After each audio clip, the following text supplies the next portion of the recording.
Well, the show must go on, and here we are again with Future Shock. I'm Edward St. Pé, and we're happy to be with you today. And we've got another roundup of what's happening in AI. So many things happening. It seems like AI and the forward leap that's happening right now is just taking over the news, at least in my mind. I mean, so many things, just an exponential jump in what's happening out there in the world of tech, and AI is leading the way. Now today, or let's say, I better control myself from getting into this, but NVIDIA is posting earnings tomorrow, and a lot of people are looking at this as a means of, should they invest in NVIDIA stock, the chip maker that's powering AI across the planet right now. Could be a great opportunity, for someone like myself who is, looking at it from the outside, looking in. It seems like this is a good time to get in. Although, I don't know, you never really know. But NVIDIA is powering AI, and it's an interesting time to be looking at this. Seems to me like we're at the beginning of a launch that's going to just jolt the planet into the future, right? Or whatever the future is going to be. And NVIDIA, the chip maker, is powering AI. So it seems to me like this is a good time to be at least looking into it. You should study it, and you find out, if NVIDIA is a good stock to invest in right now. Of course, you've got all the others. You got OpenAI. We talk a lot about OpenAI. I think it's kind of captured the imagination of people, because it is the most popular, I think, by a large degree, of the most popular AI that you can access and use. And the recent development last week was they announced that the ChatGPT-4 was now going to upgrade to ChatGPT-4o, the O standing for Omni. And what it meant was some new capabilities, some of which have not even been released yet. You can see them in demo form on their website. But it's truly, absolutely mind-boggling what it will be doing now. The ChatGPT-4o will be free to the public. If you're a paid customer like myself, all right, you have those same new capabilities that they're offering for free, but you're having a more robust version, let's say. And for $20 or $30 a month, you have a more robust version. But they're making it open and free to people, and it's going to be a great tool for everyone. It's democratization of AI, I guess you could kind of call it. And it's just an exciting time. It's an exciting time because so many new potentials will be developing and unfolding before our eyes over the next few years as AI really gets entrenched and starts to help civilization, in so many different ways. Of course, the bad actors out there will get a hold of AI, and there will be fake news. We have an election coming up. There will be so many things that will be not used in the right way. Of course, we all know that, and it's already evident that that's going to happen and is already happening. But there's so many good things too. So and the good hopefully will outweigh the bad. One thing they talk about is the AI opening up a period for civilization of great prosperity, where the concept of lack is diminished and goes away, and abundance, a time of abundance.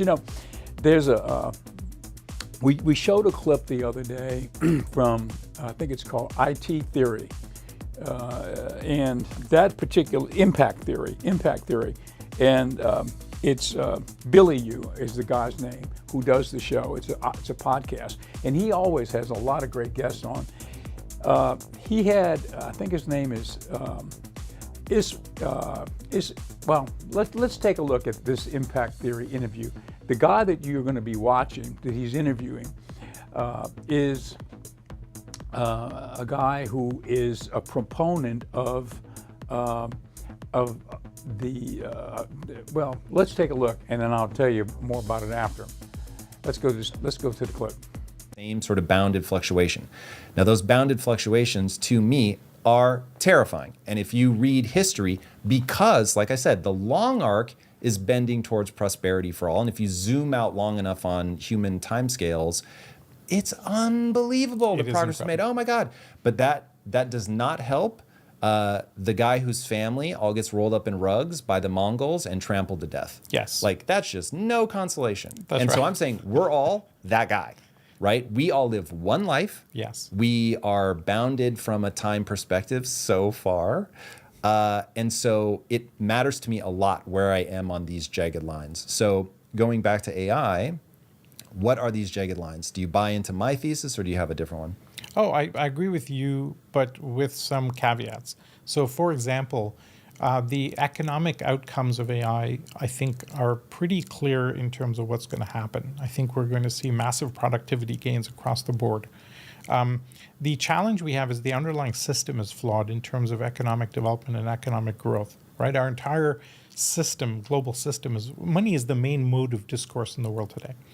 And it's good because if you think of money as a form of energy, we freed money, energy from religious structures and feudal systems, and then the power of ideas came along and the power of technology came along, and now it flows very nicely, very quickly to new ideas and good ideas. Via venture capital, via private equity, Bitcoin, new ideas can pop up and money will flow where the best ideas are. So that's fantastic at one level. But we're moving from money as a main mode of discourse in the world to information as a main mode of discourse in the world. So for example, any startup would much rather gather data about things rather than getting money early because they can monetize the data much more. And they're fungible today. You can convert money into information and vice versa. Over time, information becomes the higher order bit, right? Because take your health, you're much more interested in the different biomarkers you can track than how much it'll cost you to fix things, et cetera, because the information is more valuable. So I think at a very metaphysical level, we're shifting from the quest for money and the quest for greed, et cetera, and energy that way, and shifting it into information. When we move that transition, now things become really powerful. I think this is the massive insight that Ray Kurzweil had when he started tracking Moore's law, that as we digitize, we turn things into information. That information can then be manipulated back into matter, back into money, and vice versa. And you have this amazing cyclical pattern that can take place. And little by little, we're moving more and more into that. Over time, money will become less important on this scale. If you went back 1,000 years ago, we were all working 18 hours a day in the fields to put 3 meals on the table. And you Some of us still are, Salim. And some of us still are. But you didn't have a choice then. You pretty much had to do that. Only a very small percentage of the population could not do that. Right? Today, that number of that population that doesn't have to do that is much, much, much bigger. And little by little, as we do better vertical farming and solar energy into all sorts of remote parts in the world, and satellite internet and water extraction out of the atmosphere, pretty much we'll be able to have an amazing life anywhere on the planet for every level of humanity. That's why Peter gets so excited. That's why we get so excited about the technological progress. The problem is our social systems. And all our infrastructure and all our institutions are not geared for smooth progress in this thing. I think to summarize those lines that you were talking about, I would quote E.O. Wilson, the famous biologist, who said, the problem with humanity is that our emotions are Paleolithic, our institutions are medieval, and our technology is godlike. Right? Pretty much all the problems in the world come from the gaps in those layers. And I think the pressure is so intense today that any leader today will spend the next 20 years of our lives basically dealing with the gaps in those layers. Yeah, let's name that the human problem. The human problem. So my thing is the human problem is not going anywhere. So for instance, you were just talking about right now people are seeking money, that becomes the game, but now the information is going to become the higher order bit. People are going to start pursuing that. But what I will ask is why? And the answer to me seems self-evidently, it's more powerful. So you still have humans playing a game of power, which is why I'm still very concerned about these valleys of despair, because unless something changes in our biology that makes us pursue different things, we will simply derange AI. We will simply derange the pursuit of information. And while you and I share a very optimistic vision of the long-term future because of that long arc, What way do you see us? So going back to your branching choice between Mad Max or Utopia, how do we nudge humanity to not go down Mad Max, which you're saying we're doing currently, and instead go to Utopia? How do you solve the human problem? I think you open up as fast as possible and decentralize as fast as possible. Okay? So the number two to Zelensky in the Ukraine is one of our community members. So we've got our global OpenEXO community that are building for the 21st century, building companies and transforming governments, etc. And I was chatting with him, and he was asking some advice. Turns out they've been using my book a bit in their dealing with the what's happening there. And one of the comments I made is, look, how is it that you've become so resilient as in terms of in the face of the aggression? And he said, we've decentralized the country. We've decentralized the country so there's no single point of attack for energy or for infrastructure or for electricity, et cetera. And we've been doing that for 10 years because we could see this could be a likely possibility. So I think what happens is when you decentralize, things become much, much more resilient. Just take energy, for example. If you decentralize and we can have solar energy powering lots of small communities, then there's no need for security at the central power grid because there isn't one. And anybody can generate solar energy at a very local level. And the efficiency means we'll get better and better at storing it and better at generating it. And now you have amazing resource capability anywhere at a wonderful level. Most of our wars over the last 100 years have been over energy, oil specifically. Right? So when we free ourselves from that, hopefully you should get to a peaceful nature. Now, I was under the impression for a while that, when we get to abundance, that we won't be fighting anymore. And I got disillusioned from that by a couple of the deep thinkers who said, no, we'll still have lots of human conflict because humans are really geared towards conflict. In XPRIZE, we try and push people towards healthy competition, and let's work things out that way. We've got all sorts of really great ways of dealing with the natural conflict that we bring up in human beings. For example, sports teams, the Olympics, etc. And that allows us to vent a lot of kind of aggression that might otherwise come out in other ways. But we still have to deal with the fundamental human nature problem. And I'm hopefully the abundance side gets there faster than some lone small team of people trying to use AI to design a virus that will attack all middle-aged Indian bald guys. Right? That would be the hope. Okay, so decentralization. I am one of the few people that is beyond. Okay, that's Salim Ismail, and he grew up in India as a young person and then came to the States, and he was with Yahoo, and basically he's a futurist, and he wrote a book called Exponential Organizations a few years ago. Basically, that book came out about 10 years ago, but he's been on this track of turning organizations, business, right, into exponential organizations. And so, an EXO. Basically, it's using the tenets of modern technology and other original ideas that he's bringing to the table, along now with the infusion of AI, to turn organizations into high performing projects with not a lot of people and not a lot of waste and not a lot of commotion. Very interesting future like organizations that are able to do a lot, but not the way it was done in the old days, not in the way it was done in the in the days prior. It's a new type of organization. Exponential organization. So if you're interested in that, his name is Salim Ismail, and Ismail, and the book is Exponential Organizations. He's got a podcast out too. I've been listening to it. I kind of became aware of this gentleman through this podcast that was on impact theory. And so I thought, this guy's really, he's making a lot of sense, and so anyway, I kind of delved down a little bit and realized that he had written this book. And anyway, I think it's a great tool to help you kind of get a vision of where things are going, help us to sort of discover what a new streamlined futuristic organization should really be. and to be really efficient and with the right goals in mind going forward, you know, and also with the idea of infusing AI into the business from the very beginning and making sure that we can, you know, do a whole lot with not a lot of waste or a lot of people or a lot of, you know, things that are not productive. Anyway, that's an interesting clip.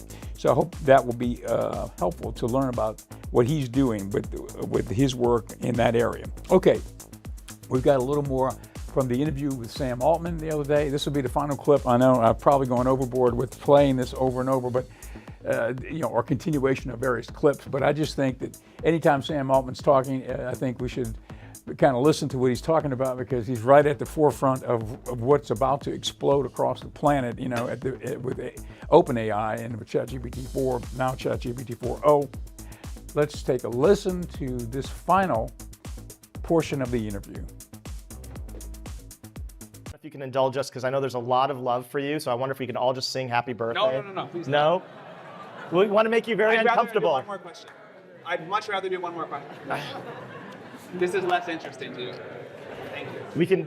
You can do one more question quickly. Day, dear Sam. Happy birthday to you. 20 seconds of awkwardness. Is there a burner question? Somebody who's got a real burner?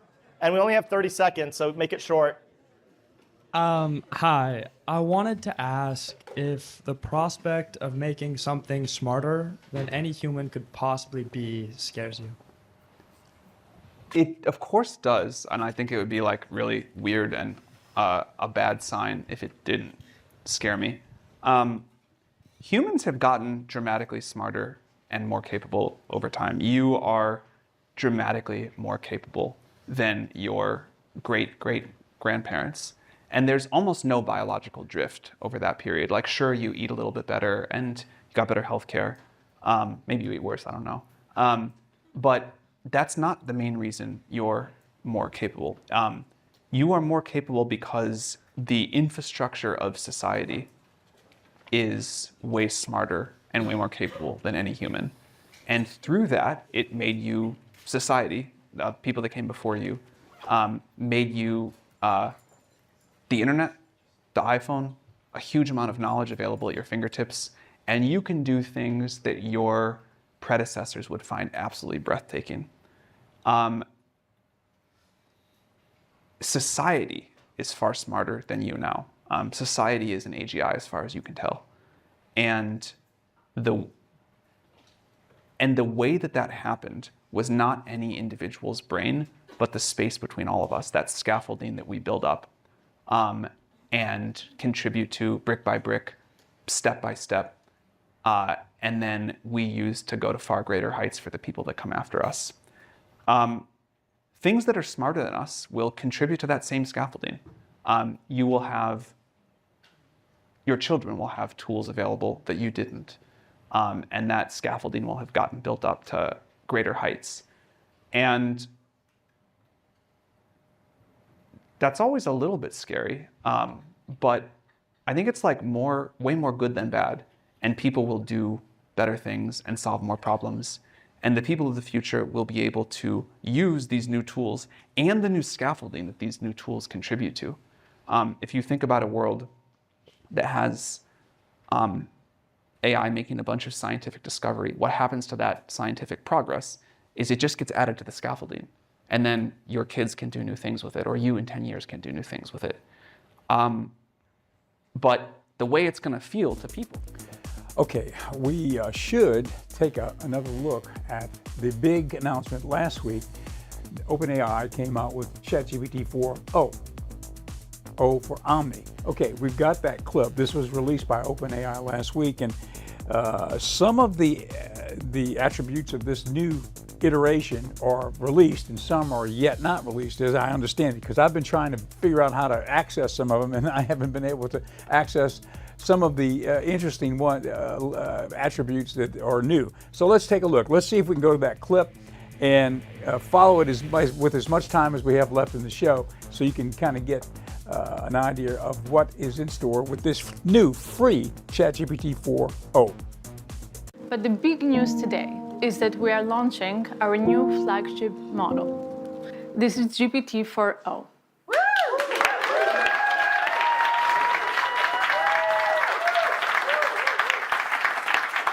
GPT-4o provides GPT-4 level intelligence, but it is much faster, and it improves on its capabilities across text, vision, and audio. And we think that GPT-4o is really shifting that paradigm into the future of collaboration, where this interaction becomes much more natural and far, far easier. GPT-4o reasons across voice, text, and vision. And with these incredible efficiencies, it also allows us to bring the GPT-4 class intelligence to our free users. This is something that we've been trying to do for many, many months, and we're very, very excited to finally bring GPT-4o to all of our users. We have these advanced tools that are only available to our paid users, at least until now. With the efficiencies of 4o, we can bring these tools to everyone. So starting today, you can use GPTs and the GPT store. And you can also use Vision. So now you can upload screenshots, photos, documents containing both text and images, and you can start conversations with ChatGPT about all of this content. You can also use Memory, where it makes ChatGPT far more useful and helpful because now it has a sense of continuity across all your conversations.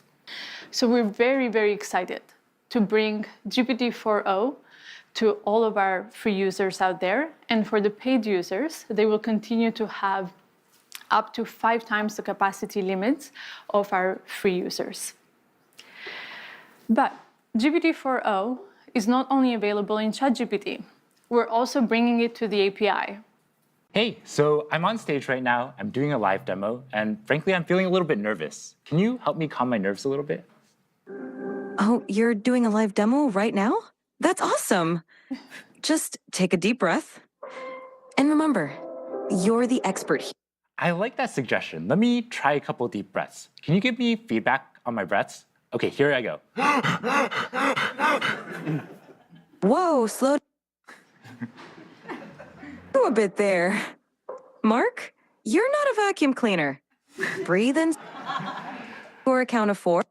Okay, let me try again. So I'm gonna breathe in deeply, and then breathe out. For 4, and then exhale slowly. Okay, I'll try again. Breathing in, and breathe out. That's it. How do you feel? I feel a lot better. Thank you so much. So Mark, you've been working on these capabilities for a while now. Can you tell us a bit how it's different from voice mode? Right, so if you've used our voice mode experience before, you'll notice a couple key differences. First, you can now interrupt the model. You don't have to wait for it to finish your turn before you can start speaking, and you can just butt in whenever you want. Second, the model is real-time responsiveness. So that means that you don't have this awkward 2 to 3 second lag before you wait for the model to give a response.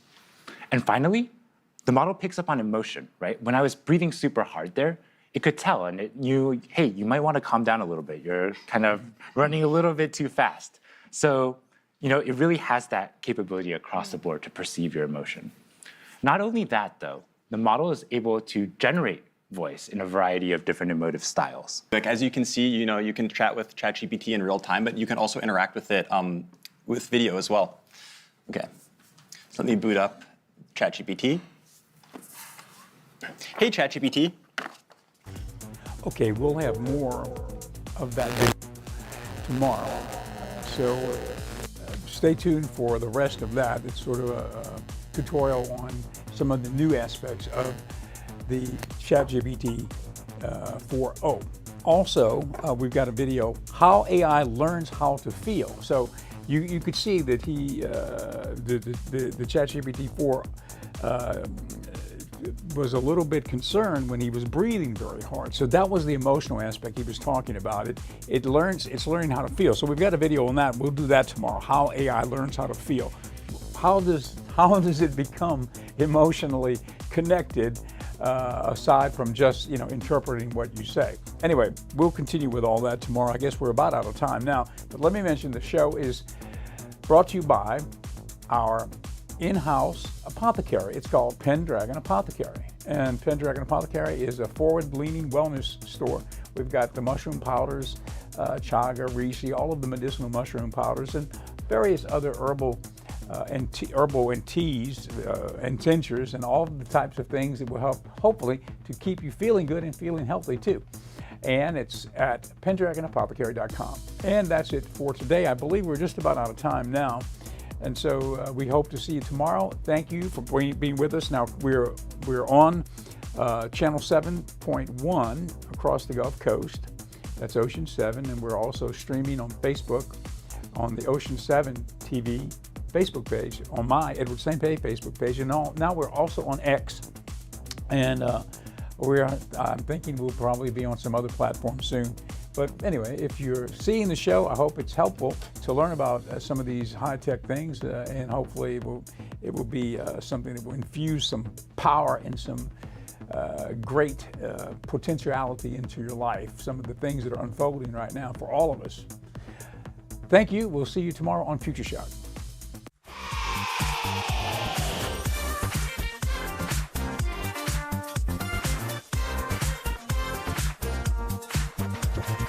Yesterday is yesteryear. Set your sights for Tomorrowland. Future Shock is here to help you make your stand. Ready, set,